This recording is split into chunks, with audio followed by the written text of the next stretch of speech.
What is up, guys? Marcellus Williams, aka TheSwolefessor, here to educate you on health, fitness, social well-being, and this is episode 15 of Time to Build. Today I'm going to be taking you guys through my bench and Pendlay Row upper body focused workout. It's pretty similar to what you guys saw on the last cycle. The day is almost exactly the same as far as the setup and the movements involved.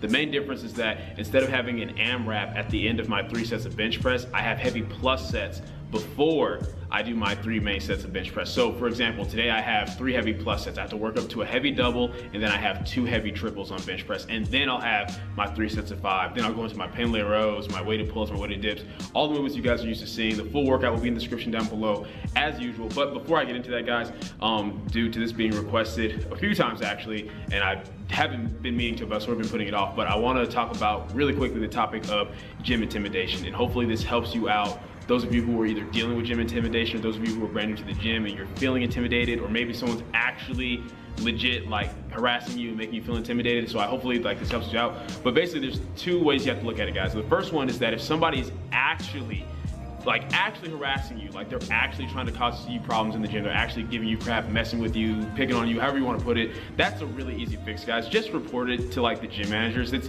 that easy. I'm pretty sure like 99% of gyms, unless like the owner is a complete like douchebag, are gonna like take care of that like with the quickness. They want their members to feel happy, to feel safe, to feel warm and invited. So if you're dealing with something like that, guys, that's really easy. Just report to the gym manager. You're going to the gym to get a workout in, not to have beef with anybody or to feel uncomfortable. So that's a really easy fix. But to be honest, the second way to look at it, guys, I think for the vast majority of you, a lot of it is in your head. I feel like a lot of you may feel like, you know, when you're going in there that people are looking at you or judging you, when in actuality, guys, most people aren't really worried about you. Most people are either just like you, they're either maybe like beginners, or that they're just getting into it themselves, they're just trying to go in, figure things out and get a good workout in. And then for others, they may be more like, you know, lifters like myself, or more intermediate or advanced, where we're so focused on what we're doing, we're not paying you any mind at all. It may seem like we are, I know I for sure, if somebody were like, if I'm just kind of staring off in a direction and it looks like I'm looking at somebody, I know I can look kind of like I'm mean mugging somebody, or like I have an issue with them, when really I'm not even paying any attention to them. So it's one of those things, guys, where regardless of if it's option 1 or option 2, you kind of need to like just do whatever's necessary to get that taken care of. And here's what I mean. It comes down to self-validation. As usual, guys, with most of these like social type issues, it's about self-validation. You have to ask yourself, whether it's somebody who's just actually picking on you at the gym, or whether it's on your head, like, is it really worth not working out? Is it worth not achieving your goals? Is it worth not doing what's best for your overall health and well-being, your longevity, just because you feel a little bit uncomfortable in the gym? That's something you kind of have to push through and get over. I'm not trying to be harsh. I'm just being real. If it's all in your head and you're going in there worried about it, you just need to go in there and be like, hey, I'm here for me. I know what I'm here for. I'm trying to work out. I'm trying to, you know, build some strength, or I'm trying to do my cardio, whatever it may be. You need to accept the fact that that is your goal right now. And if you're really gonna let like your perception of how people are looking at you, or even if there are people actually there looking at you, judging you, if you're gonna let that stop you from reaching your goals and doing what's best for you, then you have to reevaluate if you really want what you say you want. Because at the end of the day, it's one of these things, guys, where it doesn't make any sense to me personally that if I know this thing I want to do is something that's good for me or beneficial for me, that I'm gonna let anybody stop me from doing it, like regardless of what their perception of me is. That's just stupid. But like I said, guys, the vast majority of people aren't even paying you any mind. So it's one of those things where you just get better at it from going. The more you go, the more comfortable you get, the better it'll be. If you're someone where you need to start like with at-home workouts to maybe like build your body up a little bit to get a little bit more confidence, that's fine. But at the end of the day, you have to start at some point, guys. So yeah,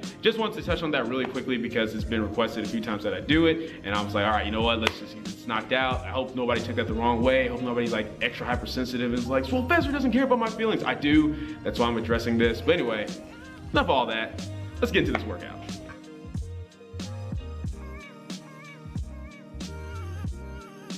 All right, guys, so you just saw my last warm up of 275 pounds. So for the doubles, my options were pretty much 275, 295, and then 305. I think. I may be wrong about the 275 one. But anyway, I'm gonna go ahead and go with the 305 for the double, see how it goes. As you guys can see, I'm kind of doing a sort of slight brief pause with my plus sets. I don't have to, everything's technically still touch and go, but just to kind of keep that training intact for when I start prepping for my next meet, I'm trying to do like, you know, pauses with my heavier sets, and then I'll just do touch and go for like, you know, the 3x5. So first plus set, double, 305, let's get it.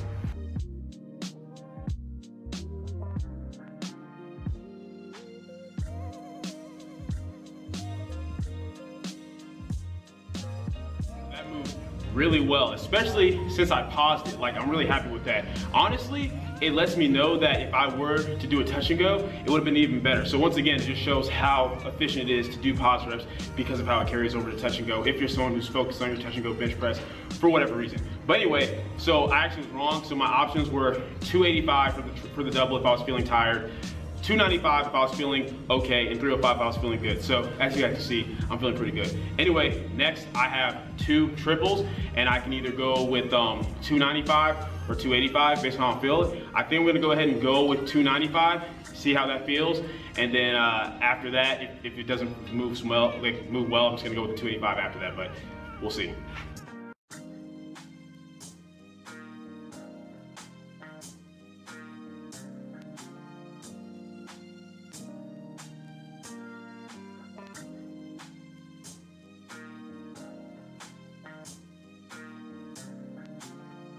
That set moved okay. The third rep was, as you guys probably saw, a little bit of a grind, but honestly, I think I can maybe get one more. I haven't decided what I want to do yet. I could always just go to touch and go for the last set with 295, or I could just go down to 285 for the final set and just, you know, get another triple pause. I think that's what I'm gonna do, just because like I really like emphasizing the pause training with my heavier sets, especially since I'm not even pausing as long as I really could be. I think I'll probably just, you know, get this nice 3-5 minute rest and then see how I'm feeling after that. But you guys will see what I end up doing. You'll see the weight on the bar.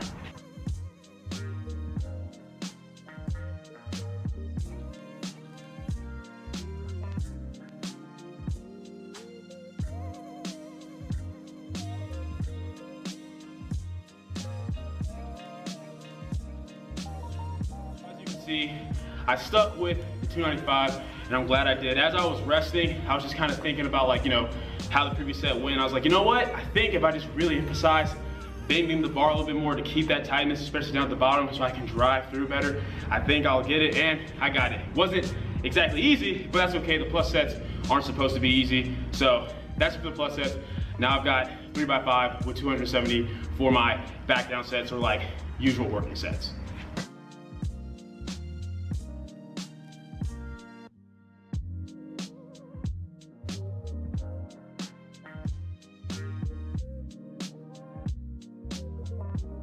So 270 pounds moved well, or about as well as I expected it to after already doing, like, you know, 3 heavy sets. So I'm gonna go ahead, knock out the next 2 sets, but from this point out, just gonna show you guys one set of everything. So you know, this video ain't too long. I ain't trying to be vain, show you guys all these gains I'm getting. But no, in all seriousness, enjoy the rest of the video.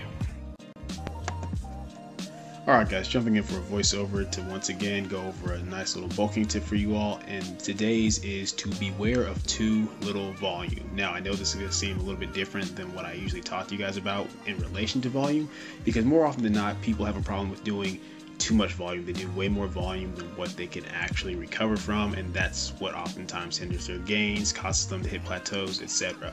But keep in mind guys, when you're bulking, when you're in a surplus, one, your recovery is already going to be better. Why? Because calories are anabolic. Like, a lot of people don't realize that, but like one of the most anabolic things you can do for your training is eat more. So your recovery is going to be better as a whole, just because you're eating more and have more energy. On top of that, we have to keep in mind that we are trying to build muscle. You're trying to build tissue that isn't there. So you need to make sure you're hitting that minimum recoverable volume, but you also want to make sure that you're doing enough volume that's actually going to stimulate growth. So yes, you want to make sure that however much volume you're doing is something you can recover from, but at the end of the day, it doesn't matter how well you're recovering if you're not doing enough volume to stimulate growth in the first place. You guys have probably noticed that out of every program I've ever been on, or any training vlog I've ever done, that this is the most volume that I've ever done. And I'm doing that because I know I can handle it. It's because I can handle more total volume because I am in a surplus. Now granted, more total volume for me may be different than more total volume for you. The point is, whatever volume you were working with when you were, you know, in a deficit or at a maintenance, I absolutely guarantee that you can handle more. You don't have to bump it up crazy. You don't have to go from doing, like, you know, 5 sets for a muscle group each session to like 20, but the point is, whatever you were doing, try to build upon that. Don't just focus on, you know, progression of weight, but focus on progression on overall total workload, overall total volume from the moment you start your training. Start gradually adding in a few more movements here and there, more exercise selection, start adding in more total working sets. Just kind of, you know, see what your body can handle and go from there. Now, mind you, if you get to the point where you're like, man, this is a lot and you're not able to adequately recover from it, then go ahead and ease off. That's okay. But oftentimes what it is, it's not that we can't recover from it, it's that we simply have to build our work capacity up, because we're so used to, you know, training with a certain amount of volume because we're either, you know, in a deficit or maintenance, that when we start throwing more at our bodies, the first thing our bodies want to do is kind of push against that. But like with anything else, in time, you will adapt to it. That's what I've pretty much been experiencing, especially during this training block. Like the first week honestly kind of kicked my butt, but I'm feeling a lot better now, only in like, you know, the second week of this training block. And all we did was up the volume and intensity a little bit from last time, guys, and it was a huge impact. Like at first I was feeling great, but then I was feeling like bad to where like just breaking 420 pounds off the floor for deadlifts was like not happening. But now I'm feeling good to go, and I'm looking forward to pulling this week because I feel like it's going to go really well. And that's probably the second day for this week that I'll be showing you guys is my heavier pull day, so you can see exactly what I'm talking about, how I'm going to go from not being able to really break 420 off the ground to probably honestly lifting more than that when that day comes around. But yeah, I just really wanted to emphasize that. You guys have noticed that, you know, my exercise selection is a little bit more than what it usually is. My volume's a little bit more than what it usually is, and that's because I'm trying to make sure that I'm doing enough to stimulate as much growth as possible. And as long as you're recovering, then you're good to go. But yeah, that's pretty much all I want to touch on with this video, guys. Enjoy the rest of it.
That is it for today's workout. Hope you guys enjoyed it. As you can see, everything's pretty much the same.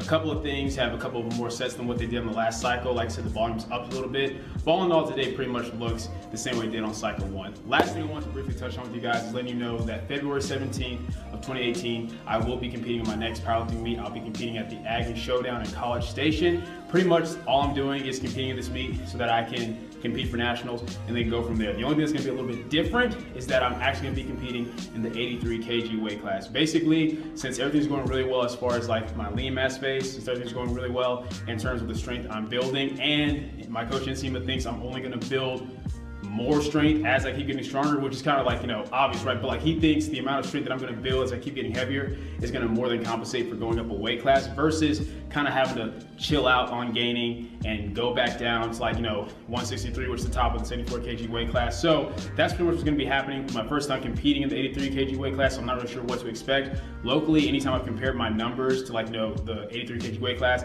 I've been fine as far as being competitive, but my main focus is, once again, and this time it will happen, I promise you, breaking through that 1,300 pound total. I'm not gonna tell you guys exactly what numbers that I'm hoping for, but just know I will be more than compensating for breaking through that 1,300 pound total. So I'm really excited about that. We'll see how it goes. So I pretty much am gonna go through the rest of this training cycle, then go through a full-on deload cycle so you guys can see what the deload cycles look like, then go right into a full-on meet prep. So really excited. By the time that happens, I'm around like 165, 166 right now. So by the time the meet comes around, I'll be around like 171, 172. So I'm really curious as to what that's gonna be like. But yeah, that's pretty much it for the video, guys. Hope you enjoyed it. If you did, go ahead and leave a comment down below. Let me know that you did. If you did not, leave a comment down below. Let me know what I can do to be better. Like the video, share, subscribe. Keep it simple, specific, scientific. I'll catch y'all later.